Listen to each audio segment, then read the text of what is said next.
The rifle's cold barrel pressed against Helen Nelson's temple as she knelt in the mud, her torn dress clinging to her trembling frame. Rain hammered the mountain clearing where three men surrounded her, their faces twisted with cruel satisfaction. The tallest one, his breath reeking of whiskey, leaned close enough that she could see the yellowed teeth behind his sneer. Well now, what do we have here? A little lost lamb, all alone in our territory. His voice carried the weight of violence barely restrained. You picked the wrong mountain to run to, sweetheart. Helen's hands shook as she pressed them into the cold earth, feeling the sharp stone cut into her palms. The words that had driven her to this moment echoed in her mind like a death knell. I'm broken goods, sir. The phrase had become her identity, spoken in desperate whispers to anyone who might show her mercy. But mercy seemed as distant as the stars hidden behind the storm clouds above. Please, she whispered, her voice barely audible above the rain. I have nothing left to take.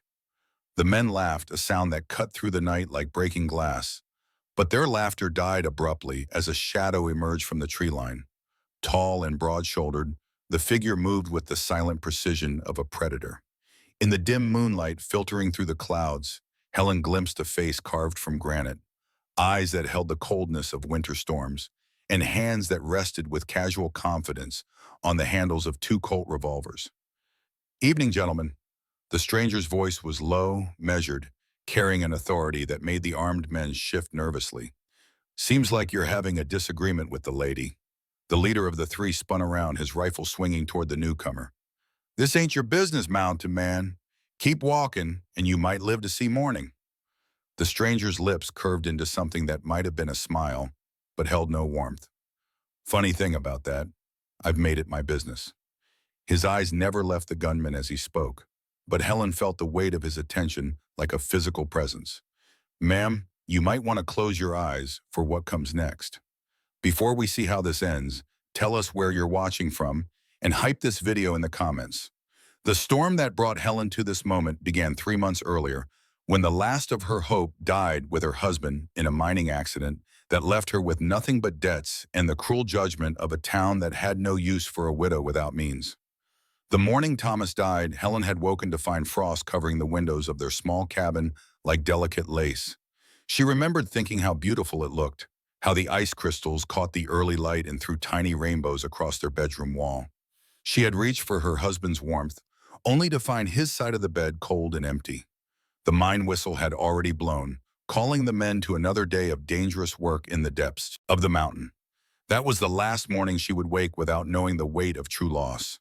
The explosion that collapsed Tunnel 7 took 12 men, including Thomas Nelson, the gentle soul who had married her despite the whispered warnings of the townspeople. He had been the only man willing to overlook her past, the only one who saw beyond the shame that clung to her like a second skin. The funeral was a sparse affair.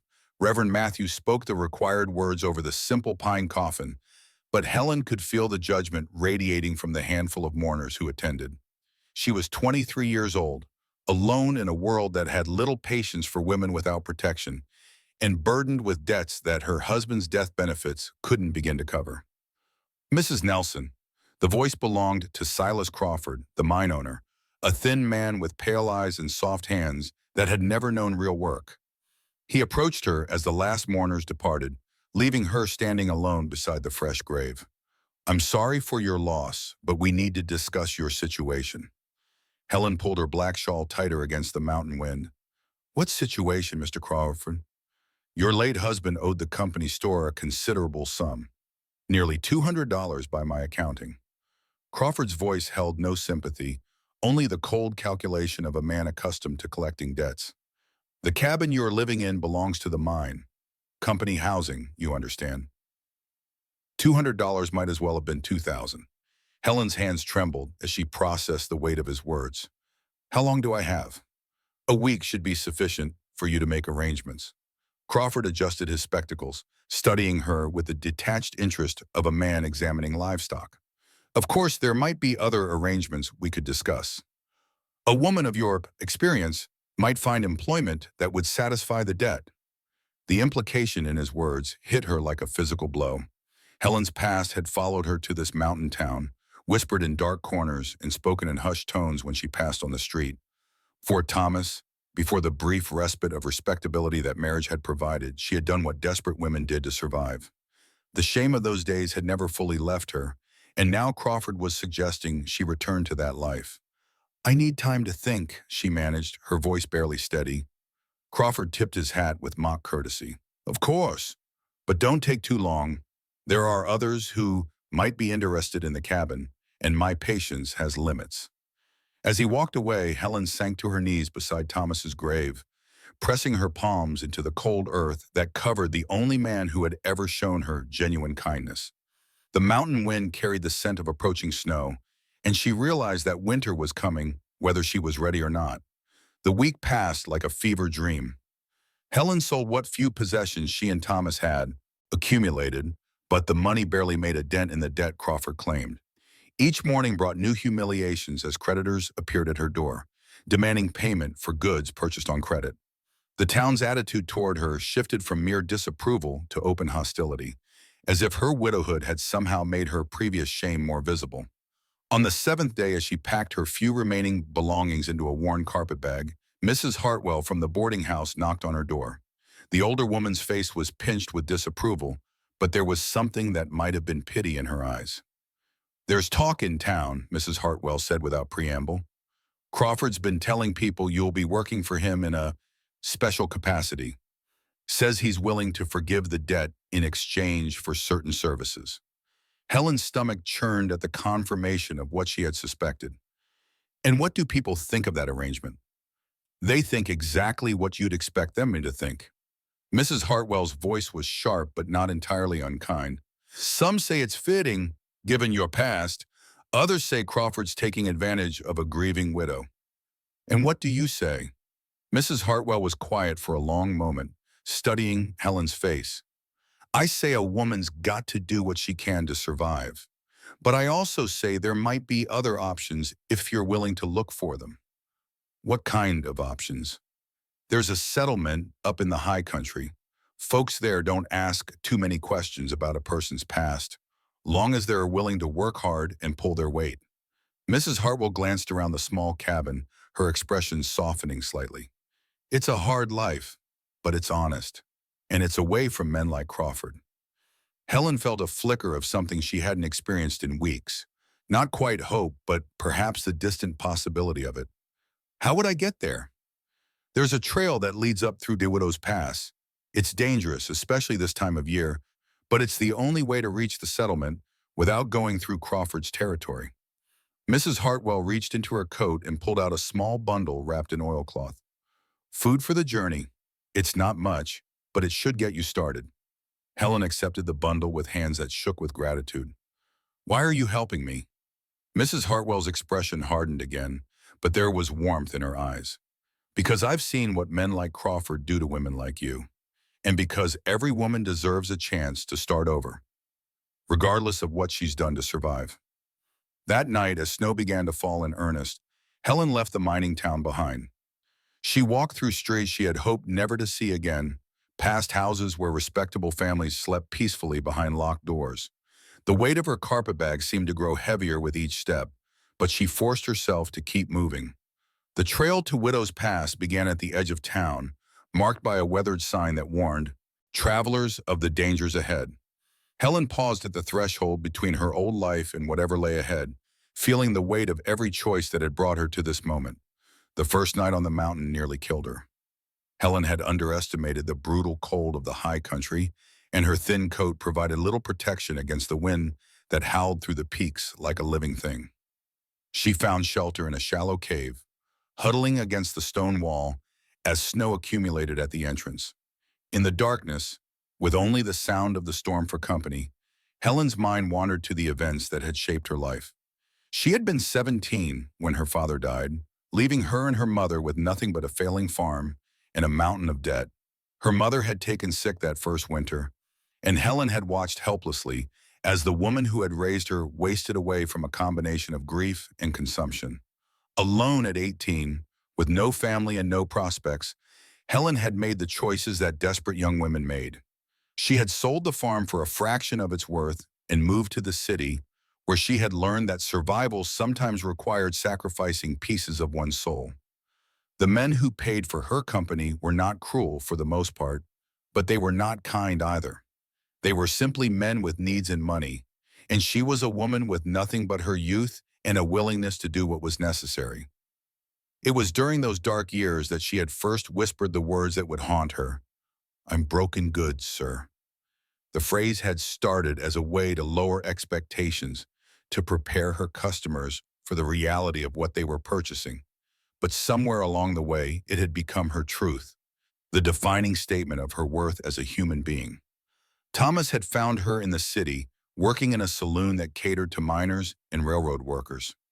He had been different from the others, quiet and respectful, with hands that were gentle despite their calluses. He had courted her properly, bringing her flowers and speaking to her as if she were a lady worthy of respect. When he proposed, he had done so with the full knowledge of her past, saying only that he loved the woman she was, not the woman she had been forced to become. Their 3 years of marriage had been the happiest of Helen's life. Thomas had taken her away from the city to the mountain mining town, where they had built a simple life together. She had learned to cook and keep house, had tended a small garden behind their cabin, and had begun to believe that perhaps she could leave her past behind entirely. But the past had a way of following a person, especially a woman. The other wives in town had never fully accepted her, and their husbands had looked at her with a mixture of desire and disdain that made her skin crawl. Only Thomas's presence had protected her from their judgment, and now that protection was gone. The storm raged for 3 days, trapping Helen in the cave with nothing but her thoughts and the dwindling supply of food Mrs. Hartwell had provided. On the morning of the fourth day, she emerged to find the world transformed. Snow had covered the trail completely, and the landmarks she had been following were buried beneath a pristine white blanket that stretched as far as she could see. Helen knew she was lost. The realization came not as a shock, but as a weary acceptance of yet another blow from a world that seemed determined to break her completely. She had perhaps a day's worth of food left, and the temperature was dropping as the sun disappeared behind a wall of gray clouds that promised more snow. She walked for hours following what she hoped was still the trail, but each step took her deeper into unmarked wilderness. Her feet were numb inside her worn boots, and her hands had lost all feeling despite the thin gloves she wore. When she finally stopped to rest, leaning against a massive pine tree, she realized that she could no longer feel her face. "This is how it ends," she whispered to the silent forest. "Alone on a mountain, frozen like a forgotten statue." The thought should have terrified her, but instead she felt only a strange peace. Death by freezing was said to be gentle in the end, like falling asleep in the snow. Perhaps it was fitting that her story would conclude in this pristine wilderness, far from the judgment and cruelty of civilization. But as she prepared to surrender to the cold, Helen heard something that made her lift her head. Smoke. The faint scent of burning wood carried on the wind, so subtle that she almost missed it. Somewhere nearby, someone had built a fire. With the last of her strength, Helen pushed herself away from the tree and stumbled through the snow toward the source of the smoke. Each step was agony, but the promise of warmth drove her forward. She crested a small ridge and saw below her a cabin tucked into a sheltered valley, smoke rising from its chimney like a beacon of hope. The cabin was larger than she had expected, built from massive logs that spoke of skilled craftsmanship and careful planning. A barn stood nearby, and she could see the shapes of horses moving in a fenced paddock. This was not the rough shelter of a temporary prospector, but the permanent home of someone who had chosen to make their life in the wilderness. Helen half walked, half fell down the slope toward the cabin, her legs finally giving out just as she reached the front porch. She collapsed in the snow, her carpet bag spilling open beside her, and managed to raise her fist to knock weakly on the heavy wooden door. The door opened to reveal a man unlike any she had ever seen. He was tall, perhaps 6.5 feet, with shoulders broad enough to fill the doorframe. His hair was dark brown, touched with gray at the temples, and his face bore the weathered lines of someone who had spent years exposed to sun and wind. But it was his eyes that captured her attention, pale blue and filled with a wariness that spoke of hard-won wisdom. "Please," Helen whispered, her voice barely audible. "I'm lost." The man studied her for a moment, taking in her frozen state and the desperation in her eyes. Without a word, he stepped forward and lifted her effortlessly in his arms, carrying her into the warmth of his home. The interior of the cabin was a revelation. What Helen had expected to be a crude shelter was instead a carefully crafted home, with furniture that showed the hand of a skilled woodworker and details that spoke of someone who took pride in his surroundings. A massive stone fireplace dominated one wall, and the warmth that radiated from it was like a physical embrace. The man set her down in a chair near the fire and began removing her wet gloves and boots with efficient movements that suggested medical training. His hands were large and scarred, but his touch was gentle as he examined her fingers and toes for signs of frostbite. "Can you feel this?" he asked, pressing lightly on her fingertips. Helen nodded, surprised to find that sensation was slowly returning to her extremities. "I think so. It hurts, but I can feel it." "Good. The pain means there's no permanent damage." He wrapped her hands in soft wool blankets and moved to examine her feet. "What's your name?" "Helen Nelson." The words came automatically, though she wondered if she should have given a false name. "I was trying to reach the settlement in the high country." The man paused in his examination, looking up at her with those pale blue eyes. "That's a long way from here, and the trail's been closed by snow for weeks. What made you think you could make it alone?" Helen felt a heat rise in her cheeks that had nothing to do with the fire. "I didn't have much choice in the matter." He studied her face for a moment, and she had the uncomfortable feeling that he was seeing more than she wanted to reveal. "I'm Kyle Brooks," he said finally, "and you're welcome to stay until the weather clears and the trail reopens." "I can't pay you," Helen said quickly. "I have almost nothing left." Kyle's expression didn't change. "I didn't ask for payment." He stood and moved to a cabinet near the kitchen area, returning with a tin cup filled with something that smelled of herbs and honey. "Drink this. It'll help warm you from the inside." Helen accepted the cup gratefully, wrapping her hands around its warmth. The liquid was some kind of tea, bitter but soothing, and she could feel it spreading warmth through her chest as she sipped. "Thank you. I don't know what would have happened if I hadn't found your cabin." "You would have died," Kyle said matter-of-factly. "The temperature's dropping, and another storm's coming in tonight. You were maybe an hour away from freezing to death." His bluntness should have been shocking, but Helen found it oddly comforting. After months of dealing with people who spoke in veiled threats and false pleasantries, Kyle's directness was refreshing. "I suppose I should be grateful for small mercies." Kyle moved around the cabin with the easy efficiency of a man accustomed to living alone, preparing what appeared to be a simple meal. "You running from something or towards something?" The question hung in the air between them, and Helen realized that this was the moment when she would have to decide how much truth to tell. Kyle Brooks was clearly a man who valued honesty, and she sensed that any attempt at deception would be quickly discovered. "Both, I suppose," she said finally. "My husband died in a mining accident 3 months ago. Left me with debts I couldn't pay and expectations I couldn't meet." Kyle glanced at her over his shoulder. "What kind of expectations?" Helen felt a familiar shame rise in her throat, but she forced herself to continue. "The kind that assume a widow without means will be grateful for any arrangement that keeps her from starving." Kyle's hand stilled for a moment, and when he turned to face her, his expression had hardened. "Someone was pressuring you." It wasn't a question, and Helen didn't treat it as one. "The mine owner, he was willing to forgive my husband's debts in exchange for certain services.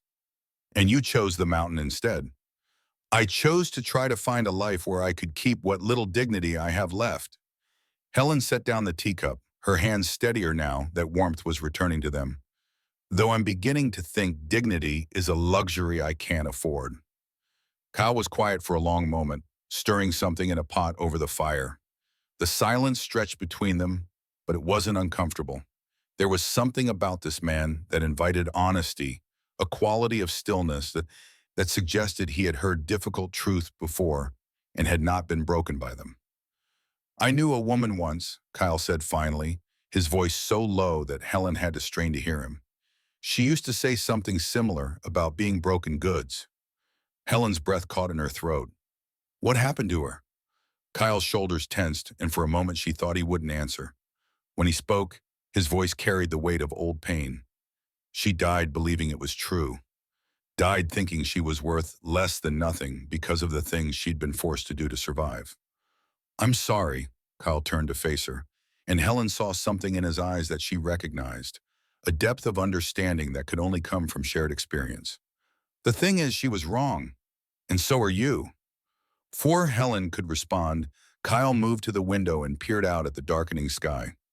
Storm's getting worse. You'll be here at least a few days, maybe longer. Helen felt a flutter of panic at the thought of being trapped with a stranger, even one who had shown her kindness. I don't want to impose. You're not imposing. I don't get much company up here, and it'll be good to have someone to talk to. Kyle returned to the fire, ladling stew into two wooden bowls. Besides, the mountain decides when people come and go, not us. As they ate in companionable silence, Helen found herself studying her host. Kyle Brooks was clearly a man who had chosen isolation, but there was nothing of the hermit about him. His clothes were clean and well-maintained. His cabin was organized and comfortable, and his manners suggested education and refinement. This was not a man who had fled to the mountains to escape civilization, but one who had simply chosen a different way of living. How long have you lived here? Helen asked. 5 years, give or take. Kyle set down his spoon and leaned back in his chair. Built this place myself, log by log. It's beautiful work. You're clearly skilled. Kyle shrugged. A man learns what he needs to learn. I needed to build a home, so I learned carpentry. I needed to eat, so I learned to hunt and fish. The mountain teaches you if you're willing to listen. Helen thought about that as she finished her meal. There was something appealing about the idea of a life reduced to its essential elements, free from the complications and judgments of society. Do you ever miss it? Civilization, I mean. Kyle's smile was rueful. Sometimes, but then I remember why I left, and the feeling passes. Why did you leave? The question slipped out before Helen could stop herself, and she immediately regretted it when she saw Kyle's expression close off. I'm sorry, that's none of my business. It's all right. Kyle stood and began clearing the dishes. Let's just say I had my own reasons for needing a fresh start. That night, Helen lay in Kyle's bed while he slept on the floor near the fire, wrapped in heavy blankets that looked hand-woven. She had protested the arrangement, but Kyle had been adamant that she take the bed, saying only that he was accustomed to sleeping rough and that she needed the warmth more than he did. The bed was more comfortable than anything she had slept in for months, with a thick mattress stuffed with what felt like down and blankets that smelled of cedar and mountain air. But sleep eluded her as she listened to the storm raging outside and thought about the strange turn her life had taken. Kyle Brooks was unlike any man she had ever known. He was clearly strong enough to take what he wanted from her, isolated enough that no one would ever know what happened in this cabin, and yet he had shown her nothing but respect and kindness. When he had given her one of his shirts to sleep in, he had turned away while she changed, and when he had helped her into the bed, his touch had been purely practical, devoid of any suggestion of impropriety. It had been so long since a man had treated her with simple human decency that Helen found herself unsure how to respond. Part of her waited for the other shoe to drop, for Kyle to reveal the price of his hospitality. But as the hours passed and he remained a motionless form by the fire, she began to believe that perhaps his kindness was genuine. The storm continued for 3 days, trapping them in the cabin together. During that time, Helen learned more about Kyle Brooks than she had expected. He was an educated man, with books lining one wall of the cabin and a way of speaking that suggested formal schooling. He had been a soldier once, she gathered from comments he made about places he had been and things he had seen, though he never spoke directly about his military service. He was also a man haunted by something, though he kept his demons carefully hidden. Sometimes she caught him staring into the fire with an expression of such profound sadness that it made her chest ache. And sometimes she heard him talking in his sleep, words she couldn't quite make out, but that sounded like apologies or pleas. On the third morning, Helen woke to find Kyle already up and moving around the cabin with unusual energy. Storm's passed, he announced when he saw her stirring. Trail should be clear enough for travel in a day or two. Helen felt an unexpected pang at the thought of leaving. In the 3 days she had spent in Kyle's cabin, she had felt safer and more at peace than she had in months. The thought of returning to the harsh realities of the world outside these walls filled her with dread. I suppose I should start preparing for the journey, she said, trying to keep her voice steady. Kyle paused in his movements, studying her face. You don't have to go, not if you don't want to. Helen's heart skipped a beat. What do you mean? I mean you could stay here. The cabin's big enough for two, and I could use the help with the animals and the garden come spring. Kyle's voice was carefully neutral, as if he were discussing the weather. It's not an easy life, but it's honest work and you'd be safe. Helen stared at him, hardly daring to believe what she was hearing. You barely know me. How can you be sure I wouldn't be more trouble than help? Kyle's smile was small but genuine. I'm a good judge of character, and I've seen how you handle yourself these past few days. You're stronger than you think. I'm not strong, Helen said quietly. I'm broken goods, remember? Used up and worn out. Kyle's expression hardened, and he crossed the cabin to kneel beside her chair. Don't ever say that about yourself again, he said, his voice intense. You're not broken goods. You're a woman who has survived things that would have destroyed lesser people. You're a woman who chose to risk death in the wilderness rather than surrender what remained of her dignity.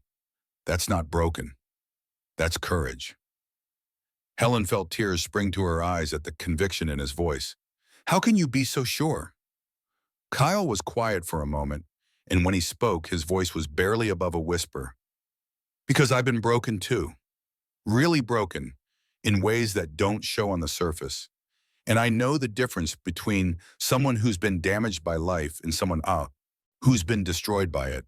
You're still here. You're still fighting. That means something. Helen reached out tentatively and touched Kyle's scarred hand. What broke you? Kyle's jaw tightened, and for a moment she thought he wouldn't answer. Then he sighed and settled back on his heels, his eyes focused on something far beyond the cabin walls. I was a cavalry officer, he said finally. Served in the Indian Wars down in Arizona Territory. Thought I was doing my duty, protecting settlers and bringing civilization to the frontier. He paused, and Helen waited patiently for him to continue.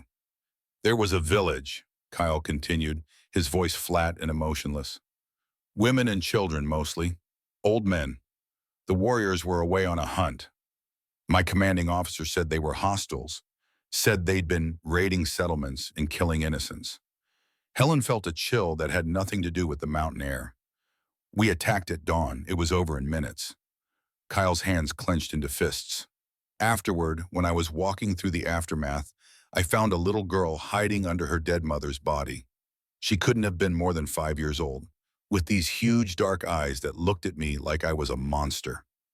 Kyle's voice broke slightly, and Helen felt her heart constrict with sympathy. That's when I realized what I'd become, what we'd all become. We weren't soldiers protecting civilization. We were killers, murdering innocents because someone in Washington decided their land was worth more than their lives. Helen squeezed his hand gently. What did you do? I resigned my commission and came here. Figured if I was going to be a monster, I might as well be a monster alone in the wilderness where I couldn't hurt anyone else. Helen was quiet for a long moment, processing what Kyle had told her. Finally, she spoke, her voice soft but firm. You're not a monster. Kyle looked at her with surprise. How can you say that? I just told you I participated in the murder of innocent people. You told me you were a soldier following orders, who realized he was doing wrong and chose to stop. Helen met his eyes steadily. A monster wouldn't have cared about that little girl. A monster wouldn't have given up everything to come live with minding his guilt. Kyle stared at her for a long moment, and Helen saw something shift in his expression. You really believe that? I believe that good people can do terrible things when they're caught in terrible situations. And I believe that what matters is what they do afterward. Helen squeezed his hand again. You chose to leave that life behind. You chose to build something better. Kyle was quiet for a moment, then he squeezed her hand in return. Maybe we're both more than the worst things we've done. Maybe we are. The conversation marked a turning point in their relationship. Over the following days, as the snow began to melt and the trails slowly became passable again, Helen and Kyle fell into an easy rhythm of shared domestic life. She helped him tend the horses and repair winter damage to the cabin, while he taught her practical skills like shooting and tracking that would be essential for mountain living. Helen discovered that she had an aptitude for the outdoor life that surprised her. Her hands, soft from years of indoor work, quickly developed calluses from splitting wood and handling tools. Her body, weakened by months of poor nutrition and stress, began to strengthen from the physical demands of mountain living. Most importantly, her spirit, battered by years of shame and judgment, began to heal in the peaceful isolation of Kyle's mountain sanctuary.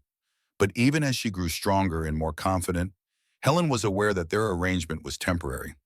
Kyle had offered her shelter and safety, but he had never spoken of anything more permanent. She was a guest in his home, dependent on his charity, and she knew that eventually she would have to make her own way in the world.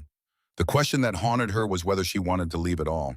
In the weeks she had spent with Kyle, she had glimpsed what her life could be like with a man who respected her, who saw her as more than just a collection of past mistakes. But she was afraid to hope for something that might not be possible, afraid that her feelings for Kyle might not be reciprocated. Kyle, for his part, seemed content with their current arrangement, but Helen couldn't tell if that was because he genuinely enjoyed her company or because he was simply too polite to ask her to leave. He was unfailingly kind and respectful, but he maintained a careful distance that made it impossible for her to gauge his true feelings. The uncertainty came to a head one evening as they sat by the fire after dinner. Helen was mending one of Kyle's shirts, a domestic task that felt both natural and presumptuous, while Kyle cleaned his rifles with the methodical care of a man who understood that his life might depend on his weapons. "Kyle," Helen said suddenly, setting down her sewing, "I need to ask you something." Kyle looked up from his work, his pale blue eyes attentive. "What is it?" Helen took a deep breath, steeling herself for what might be a painful conversation. "Do you want me to leave?" Kyle's hand stilled on the rifle he was cleaning. "Why would you ask that?" "Because I've been here for weeks, and I don't know where I stand." Helen's voice was steady, but her hands trembled slightly as she folded the shirt in her lap. "I don't know if I'm a guest or a burden or something else entirely." Kyle set down the rifle and turned to face her fully. "You're not a burden, Helen. You're—" He paused, seeming to struggle with his words. "I'm what?" Helen prompted gently. Kyle was quiet for a long moment, staring into the fire. When he spoke, his voice was so low that Helen had to strain to hear him. "You're the first good thing that's happened to me in 5 years."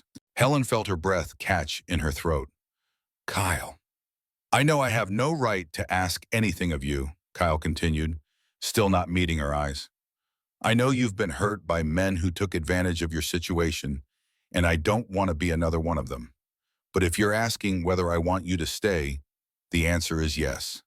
More than I've wanted anything in a very long time." Helen set aside her sewing and moved to kneel beside Kyle's chair, placing her hand on his arm. "Then why haven't you said anything?" Kyle finally looked at her, and Helen saw vulnerability in his eyes that took her breath away. "Because I'm afraid." "Of what?" "Of ruining this. Of pushing too hard and driving you away." Kyle's voice was rough with emotion. "You've been hurt enough, Helen. You don't need a broken-down ex-soldier adding to your troubles." Helen felt tears spring to her eyes at the pain in his voice. "You're not broken down, Kyle. You're the strongest man I've ever known. I wake up screaming some nights. I see those faces in my dreams, hear those voices." Kyle's hands clenched into fists. "I'm not the kind of man a woman like you would tie herself to." Helen reached up and cupped Kyle's face in her hands, forcing him to meet her eyes. "A woman like me? You mean a woman who sold herself to survive? A woman who's been called broken goods so many times she started to believe it?" Kyle's expression softened. "That's not what I meant, and you know it." "Then what did you mean?" Kyle covered her hands with his own, his touch gentle despite the calluses and scars. "I meant a woman who's brave enough to risk everything for a chance at a better life. A woman who's kind enough to see good in a man who's done terrible things. A woman who deserves better than a hermit's cabin on a lonely mountain." Helen felt tears spill down her cheeks at the tenderness in his voice. "This hermit's cabin is the first place I've felt safe in years. This lonely mountain is the first place I've felt like I might actually be worth something." Kyle's thumb brushed away her tears with infinite gentleness. "You're worth everything, Helen. Don't ever doubt that. Helen leaned into his touch, feeling something inside her chest unfurl like a flower in spring sunshine. Then we match, she whispered. I've been broken too, but maybe we can be broken together. Kyle's smile was like sunrise after a long, dark night. I'd like that very much. He leaned forward and kissed her then, soft and tentative at first, then with growing confidence as Helen responded. It was nothing like the kisses she had received from men who saw her as a commodity to be purchased. This kiss spoke of respect and tenderness, of a future built on mutual understanding rather than desperation or need. When they finally broke apart, Helen rested her forehead against Kyle's, breathing in the scent of wood smoke and mountain air that clung to his skin. So what happens now? Kyle's arms tightened around her. Now we build something together, something that's ours. Spring came early to the mountain that year, bringing with it a sense of renewal that seemed to permeate every aspect of Helen and Kyle's, binding Kyle's life together. The snow melted to reveal a landscape transformed, with wildflowers blooming in meadows that had been buried under ice just weeks before. Helen threw herself into the work of preparing for the growing season, planting a garden that would feed them through the coming winter and learning to preserve meat and vegetables for the lean months ahead. Kyle proved to be a patient teacher, showing her how to read the signs of changing weather, how to track animals through the forest, and how to handle the rifles and pistols that were essential tools for mountain living. Helen discovered that she had a natural aptitude for marksmanship, and Kyle seemed genuinely proud when she successfully brought down her first deer. You're a natural, he said as they field-dressed the animal together. Most people take months to develop that kind of accuracy. Helen felt a flush of pride at his praise. It had been so long since anyone had complimented her skills rather than her appearance that she had almost forgotten how good it felt to be valued for her abilities. I had a good teacher. Kyle's smile was warm. You had good instincts. I just helped you develop them. As the weeks passed, Helen found herself settling into mountain life with an ease that surprised her. The physical demands of their lifestyle strengthened her body, while the peaceful isolation of their mountain home soothed her spirit. For the first time in years, she woke each morning without the weight of shame and judgment pressing down on her shoulders. But their peaceful existence was not destined to last undisturbed. One morning in late spring, as Helen was working in the garden, and Kyle was repairing a section of fence damaged by winter storms, they heard the sound of horses approaching up the mountain trail. Kyle straightened immediately, his hand moving instinctively to the pistol at his hip. Helen, get into the cabin. Helen felt a chill of fear at the tension in his voice. What is it? I don't know yet, but anyone coming up here unannounced isn't likely to be bringing good news. Kyle's eyes never left the tree line where the trail emerged from the forest. Please, just get inside and stay away from the windows. Helen hurried into the cabin, but she couldn't resist peering through a crack in the shutters as three men on horseback emerged from the trees. Her blood turned to ice as she recognized the leader, Silas Crawford, the mine owner who had driven her from town with his threats and propositions. Crawford looked exactly as she remembered him, thin and pale with soft hands and calculating eyes. The two men with him were clearly hired muscle, rough-looking characters with the kind of hard faces that spoke of violence as a profession. Kyle stepped forward to meet them, his posture relaxed but ready, like a coiled spring waiting to be released. Gentlemen, you're a long way from anywhere. Crawford dismounted with the careful movements of a man unaccustomed to physical exertion. Mr. Brooks, isn't it? I'm Silas Crawford, owner of the Copper Crown Mine down in Silver Creek. I know who you are, Kyle said, his voice neutral. What brings you to my mountain? Crawford's smile was as cold as winter wind. I'm looking for someone, a woman who owes me a considerable debt. I have reason to believe she might have passed this way. Kyle's expression didn't change, but Helen could see the tension in his shoulders. I don't get many visitors up here. What does this woman look like? Oh, I think you know exactly who I'm talking about, Crawford said, his voice taking on a harder edge.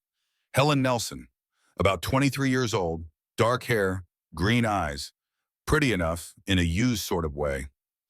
Helen felt rage flare in her chest at Crawford's casual dismissal of her humanity, but Kyle's reaction was more controlled. His voice remained level, but there was something dangerous underneath it now. I'm afraid I can't help you.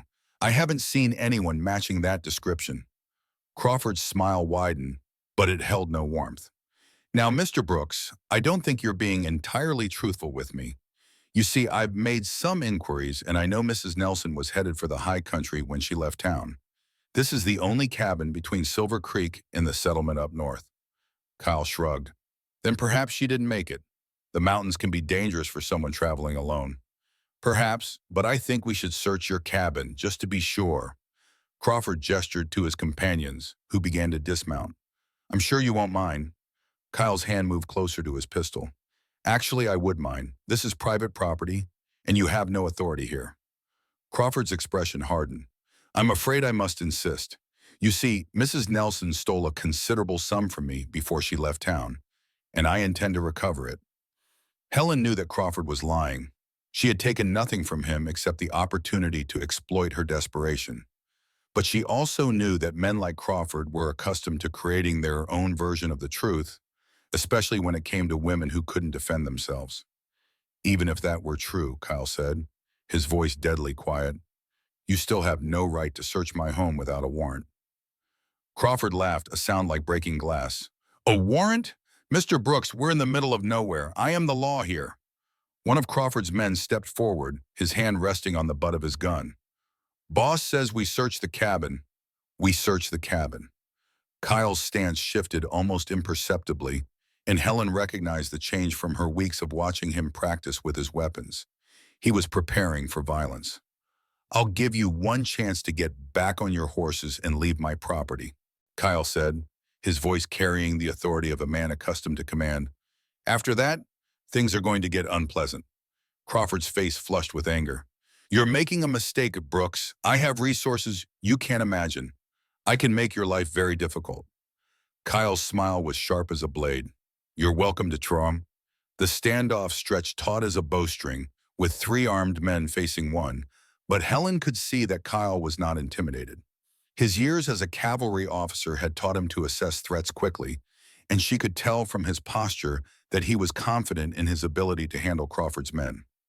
Crawford seemed to sense this as well, because his bluster began to fade as he studied Kyle more carefully. You're a military man, he said finally. Former military, Kyle corrected, but some lessons stay with you. Crawford's eyes narrowed. What unit? 3rd Cavalry, Arizona Territory.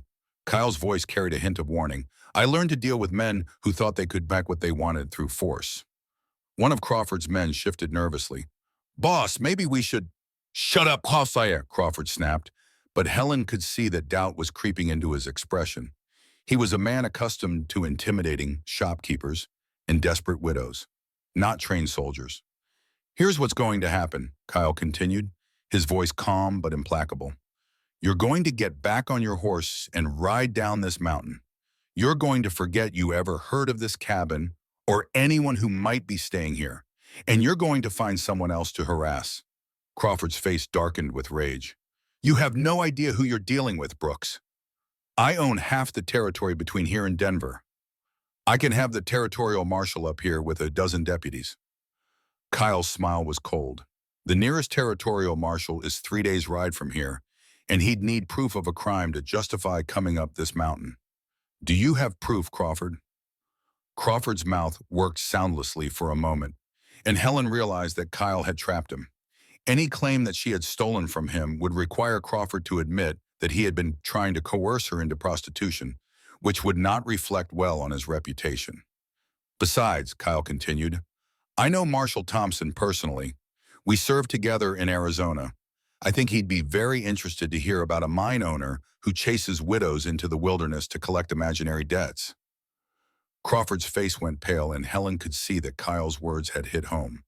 Whatever Crawford's reputation in Silver Creek, it would not survive scrutiny from territorial authorities. This isn't over, Crawford said finally, his voice tight with frustrated rage. Kyle shrugged.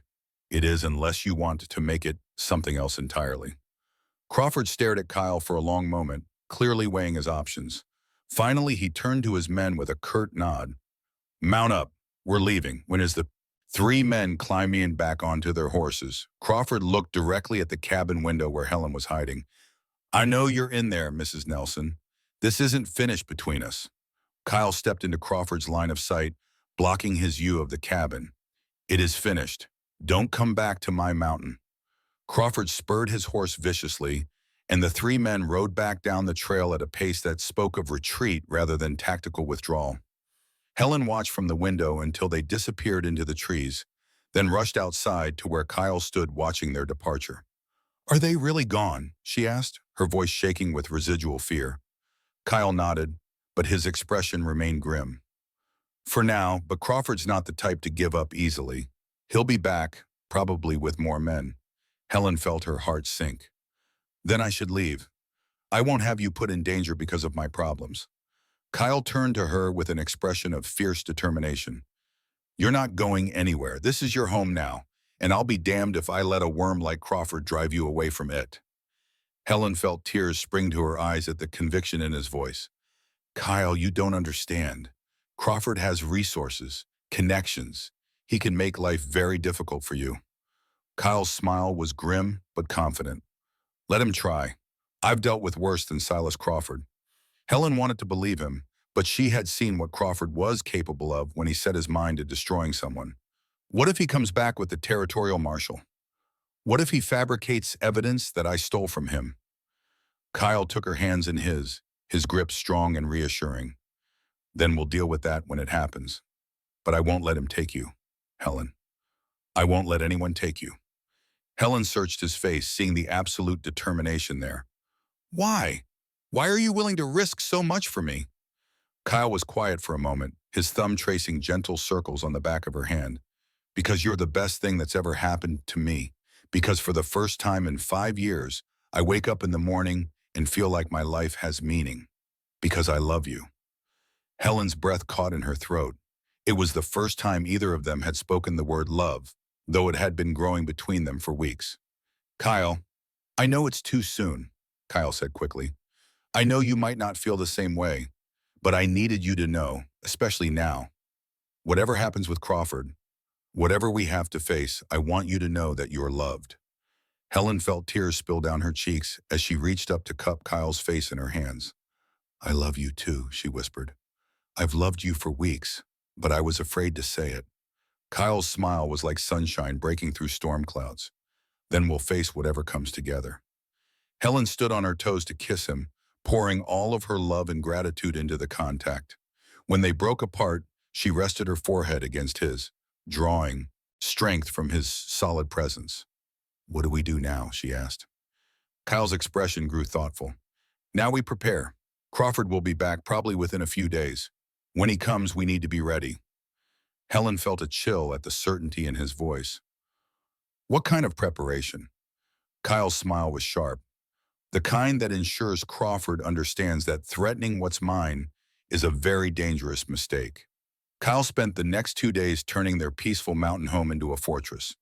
He reinforced the cabin's doors and shutters, positioned rifles at strategic points throughout the building, and created hidden caches of ammunition and supplies. Helen watched him work with a mixture of admiration and growing dread, understanding that the man she loved was preparing for war. You really think Crawford will come back with force? She asked as Kyle tested the strength of a newly installed bar across the front door. Kyle nodded grimly. Men like Crawford don't handle public humiliation well. He lost face in front of his men, and that's something he can't tolerate. He'll be back, and he'll bring enough firepower to ensure he gets what he wants.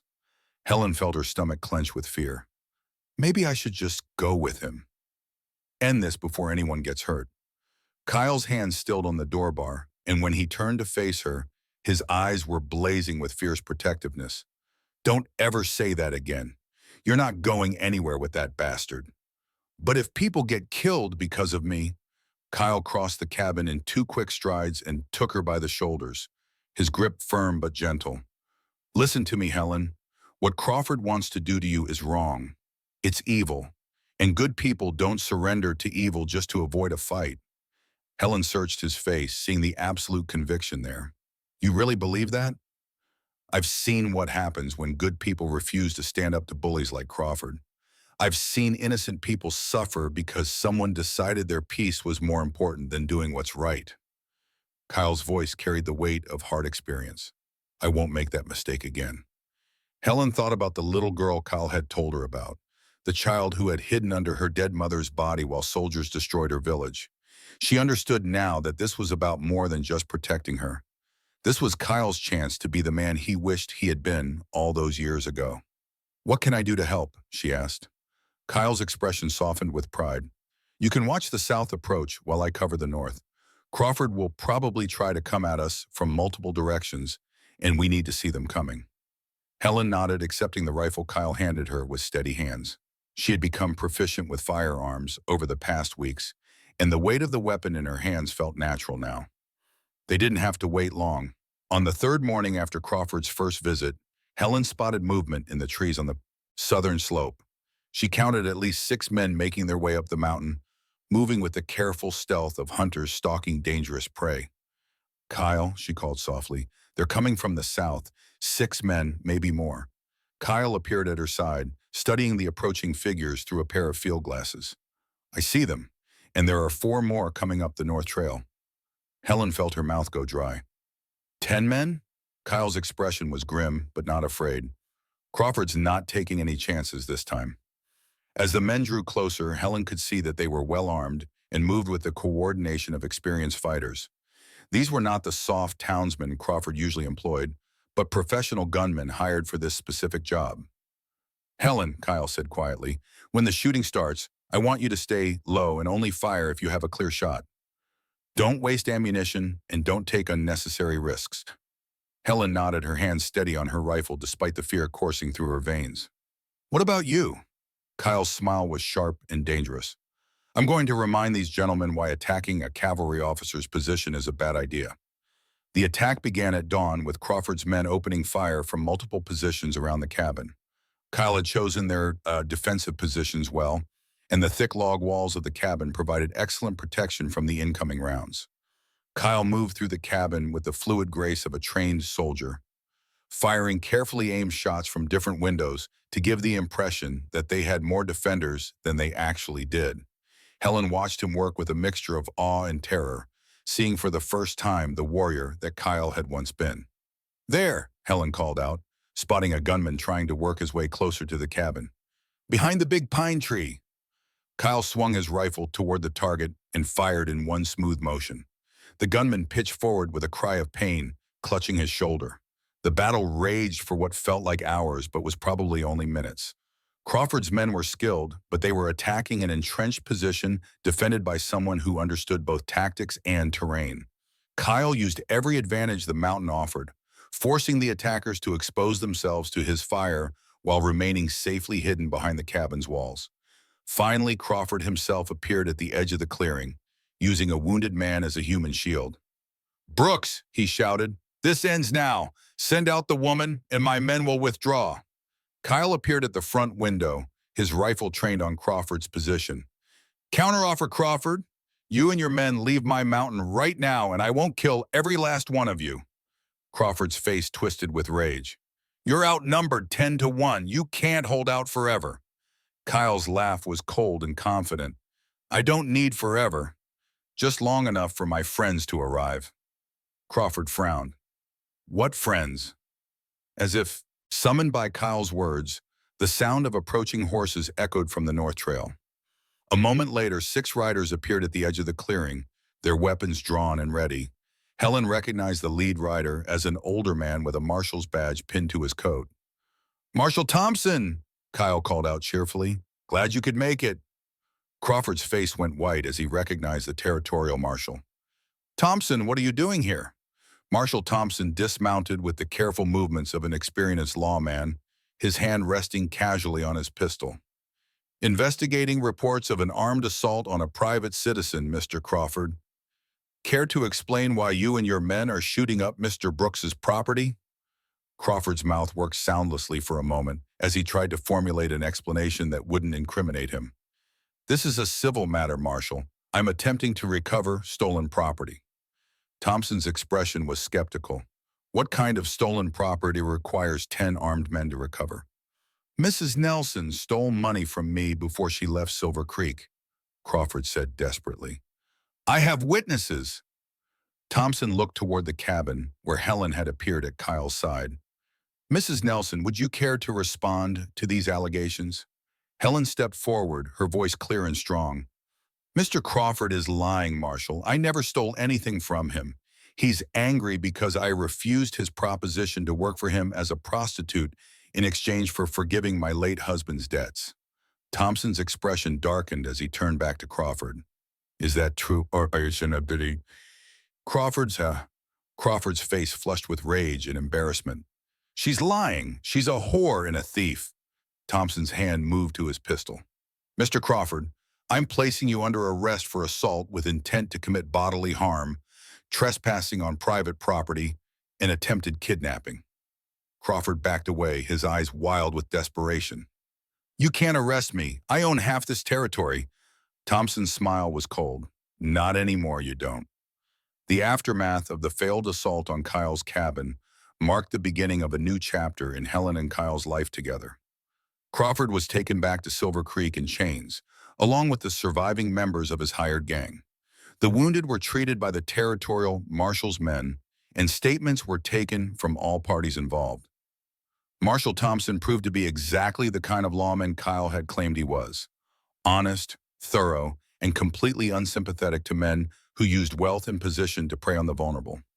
During his investigation, he uncovered evidence of Crawford's other crimes, including a pattern of exploiting desperate women and using violence to collect debts that were often fabricated or inflated. Crawford won't be bothering you again, Thompson told Helen as he prepared to leave with his prisoners. He's looking at 5 to 10 years in territorial prison, and his business interests are being seized to pay restitution to his victims. Helen felt a weight lift from her shoulders that she hadn't realized she was carrying. For months, Crawford had represented the embodiment of her fears about returning to her old life. His removal felt like a door closing on that dark chapter of her existence. What about his claims that I stole from him? Helen asked. Thompson shook his head. No evidence to support them, and plenty of evidence to suggest Crawford was trying to coerce you into prostitution. The territorial attorney is more interested in prosecuting him than pursuing his allegations against you. Kyle stepped forward, his arms settling protectively around Helen's waist. What about the other men, the ones who work for Crawford? The hired guns will face charges for assault and trespassing. The ones who were just following orders will probably get lighter sentences. Thompson's expression was grim. But they'll all serve time. Can't have people thinking they can settle disputes with gunfire. As the marshal and his men rode away with their prisoners, Helen felt a sense of closure that she had never expected to experience. Crawford's defeat represented more than just the end of a personal threat. It was proof that she was no longer the powerless woman who had fled Silver Creek in desperation. It's really over, she said, hardly able to believe it. Kyle's arm tightened around her. The Crawford chapter is over. But our story is just beginning. Helen looked up at him, seeing love and determination in his pale blue eyes. What comes next? Kyle was quiet for a moment, his gaze sweeping over the mountain landscape that had become their home. I was thinking we might make this arrangement more official. Helen's heart skipped a beat. What do you mean? Kyle turned to face her fully, taking her hands in his. I mean, I'd like to marry you, Helen Nelson, if you'll have me. Helen felt tears spring to her eyes at the simple sincerity of his proposal. There was no grand gesture, no elaborate speech, just a good man asking a woman he loved to share his life. Yes, she whispered, her voice thick with emotion. Yes, I'll marry you. Kyle's smile was radiant as he lifted her off her feet and spun her around, both of them laughing with pure joy. When he set her down, they were both breathless and grinning like children. We'll need to find a preacher, Kyle said practically. Helen laughed. Marshal Thompson mentioned there's a circuit preacher who comes through the high country settlement once a month. We could ride up there for the next visit. Kyle nodded enthusiastically. It's a beautiful ride this time of year. We could make it a proper honeymoon trip. The wedding took place 3 weeks later in the small church that served the high country settlement. It was a simple ceremony with only a handful of settlers as witnesses, but Helen had never felt more beautiful or more loved. She wore a dress that the Ming settlement seamstress had made from fabric Kyle had purchased during a supply run, and Kyle wore his best shirt with a new string tie that made him look almost civilized. The preacher was a kind man who asked no questions about their pasts, focusing instead on their commitment to face the future together. When Kyle slipped a simple gold band onto Helen's finger, she felt the last of her old shame fall away like a discarded garment. "You may kiss the bride," the preacher announced, and Kyle did so with a tenderness that brought tears to Helen's eyes.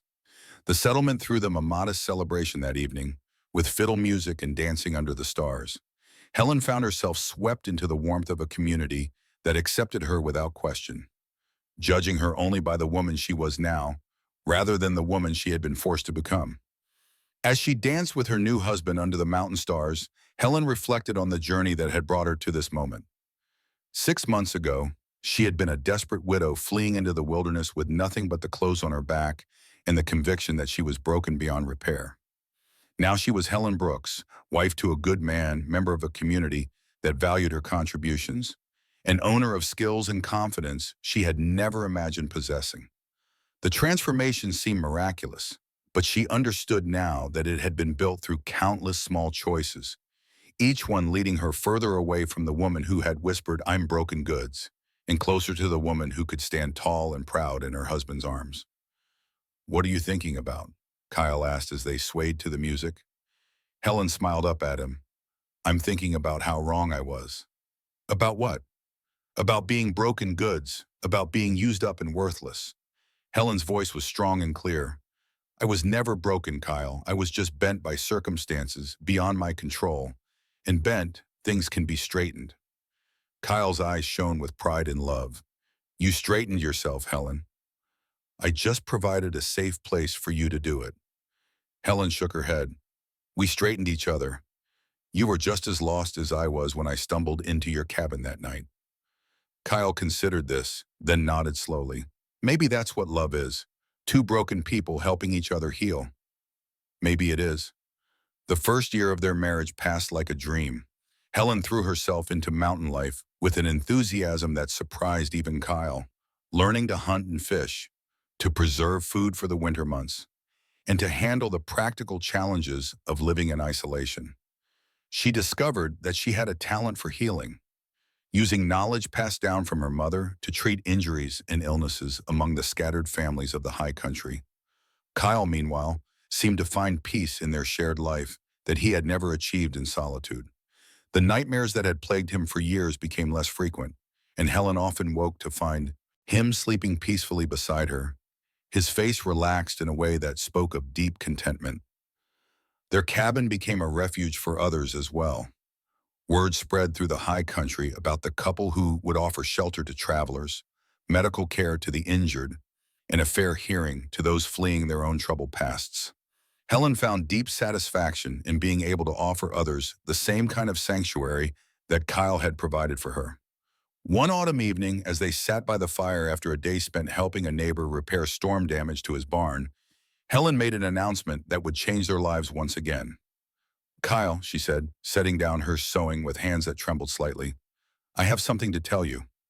Kyle looked up from the harness he was mending, immediately alert to the seriousness in her tone. "What is it?" Helen took a deep breath, hardly able to believe the words she was about to speak. "I'm with child." Kyle's hands stilled completely, and for a moment, Helen worried that he was not pleased with the news. Then his face broke into a smile so radiant that it seemed to light up the entire cabin. "Are you sure?" he asked, his voice hushed with wonder. Helen nodded, tears of joy streaming down her cheeks. "The settlement's midwife confirmed it yesterday when I rode up to help with the Morrison baby. She says I'm about 3 months along." Kyle set aside his work and crossed to her in 2 quick strides, lifting her from her chair and spinning her around with careful enthusiasm. "Helen, this is wonderful. Amazing." Helen laughed through her tears, feeling a happiness so complete that it seemed to fill every corner of her being. "You're not worried about bringing a child into this isolated life?" Kyle set her down gently, his hands coming to rest on her still flat stomach with reverent care. "I think this mountain is the perfect place to raise a child. Clean air, open spaces, and parents who will love him or her more than life itself." Helen covered his hands with her own, marveling at the miracle growing inside her after everything she had been through, After all the shame and judgment she had endured, she was going to be a mother. The child would grow up knowing only love and acceptance, never doubting their worth or value. What if it's a girl? Helen asked. What if she faces the same challenges I did? Kyle's expression grew fierce with protective determination. Then she'll face them knowing she's loved, knowing she has value beyond what any man thinks of her, and knowing she has parents who will fight the world to protect her. Helen felt fresh tears spring to her eyes at the conviction in his voice. And if it's a boy? Kyle's smile was tender. Then he'll grow up knowing how to treat women with respect, how to see their strength rather than their vulnerabilities, and how to be the kind of man who builds rather than destroys. The baby was born the following spring, a healthy daughter with Kyle's pale blue eyes and Helen's dark hair. They named her Grace for the grace that had brought them together and transformed their broken lives into something beautiful. As Helen held her daughter for the first time, she thought about the woman she had been just 2 years earlier. That woman had believed herself to be damaged goods, used up and worthless. She had spoken those words like a prayer of desperation. "I'm broken goods, sir." But Kyle had been right when he replied, "Then we match. I've been broken too." They had been broken, both of them, by circumstances and choices and the cruelty of a world that seemed determined to grind down anyone who showed vulnerability. But broken things could be mended. Broken people could heal. And sometimes, if they were very lucky, two broken people could find each other and create something whole and beautiful from the fragments of their damaged lives. Helen looked down at her daughter's perfect face, then up at her husband's loving eyes, and knew with absolute certainty that she had never been broken goods. She had been a woman in pain, a woman struggling to survive, a woman who had made difficult choices in impossible circumstances. But she had never been broken. She had been bent, tested, scarred by life's trials. But at her core, she had remained whole, retaining the capacity for love and growth and transformation that had ultimately led her to this moment of perfect happiness. The mountain wind sighed through the pines outside their cabin, carrying the scent of wildflowers and the promise of summer. Grace stirred in her mother's arms, making the small sounds that newborns make as they discover the world around them. Kyle leaned down to kiss both his wife and daughter, his voice soft with wonder as he spoke. "Welcome to the world, little Grace. You're going to love it here." Helen smiled through her tears of joy, knowing that he was right. Their daughter would grow up in a place where love was stronger than judgment, where worth was measured by character rather than circumstances, and where the past was just a story that led to the beautiful present. She was no longer the woman who had whispered desperately about being broken goods. She was Helen Brooks, wife and mother, healer and mountain woman, a person of value and strength who had found her place in the world. And as she held her daughter close and felt her husband's strong arm around them both, Helen knew that sometimes the most beautiful stories began with the words, "I'm broken goods, sir," and ended with the discovery that love could make anyone whole. The mountain stood eternal around them, witness to their transformation, guardian of their happiness, and the foundation upon which they had built a life that proved broken things could indeed be made beautiful again.